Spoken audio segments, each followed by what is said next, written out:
हरे कृष्ण श्रोताओं, जय हो गणेश भगवान की। आज आप श्रवण कीजिएगा विनायक चतुर्थी पर पढ़े पौराणिक कथा, होगी समस्त मनोकामनाओं की पूर्ति।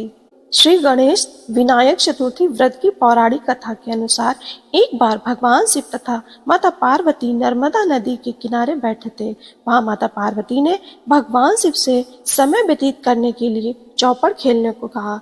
शिव जी चौपड़ खेलने के लिए तैयार हो गए, परंतु इस खेल में हार जीत का फैसला कौन करेगा, यह प्रश्न उनके समक्ष उठा तो भगवान शिव ने कुछ तिनके एकत्रित कर उसका एक पुतला बनाकर उसकी प्राण प्रतिष्ठा कर दी और पुतले से कहा, बेटा हम चौपड़ खेलना चाहते हैं, परंतु हमारी हार जीत का फैसला करने वाला कोई नहीं है, इसलिए तुम बताना कि हम दोनों में से कौन हारा और कौन जीता।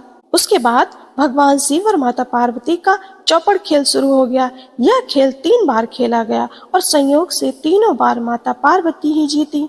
खेल समाप्त होने के बाद बालक से हार जीत का फैसला करने के लिए कहा गया, तो उस बालक ने महादेव को विजयी बताया।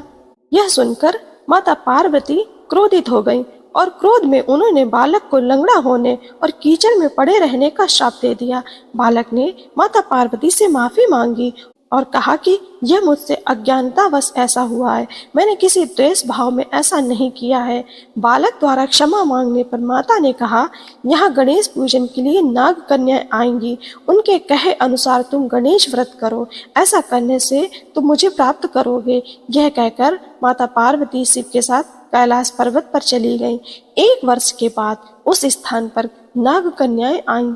तब नाग कन्याओं से श्री गणेश जी के विनायक व्रत की कथा, श्री गणेश के व्रत की विधि मालूम करने पर उस बालक ने 21 दिन लगातार श्री गणेश जी का व्रत किया। उसकी श्रद्धा से गणेश जी प्रसन्न हुए। उन्होंने बालक को मनोवांछित फल मांगने के लिए कहा।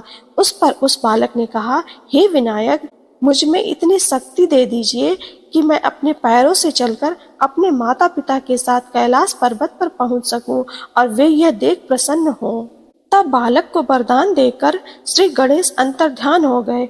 इसके बाद वह बालक कैलाश पर्वत पर पहुंच गया और कैलाश पर्वत पर पहुंचने की अपनी कथा उसने भगवान शिव को सुनाई। चौपड़ वाले दिन से माता पार्वती शिव जी से विमुख हो गई थी, अतः देवी के रुष्ट होने पर भगवान शिव ने भी बालक के बताए अनुसार 21 दिनों तक श्री गणेश जी का व्रत किया।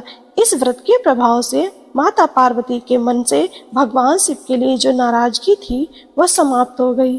तब यह व्रत विधि भगवान शंकर ने माता पार्वती को बताई।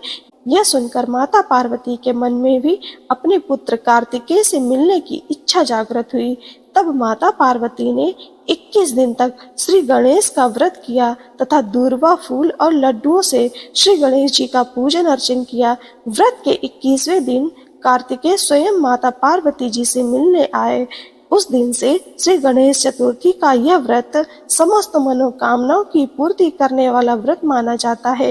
इस व्रत को करने से मनुष्य के सारे कष्ट दूर हो जाते हैं और मनुष्य को समस्त सुख सुविधाएं प्राप्त होती है।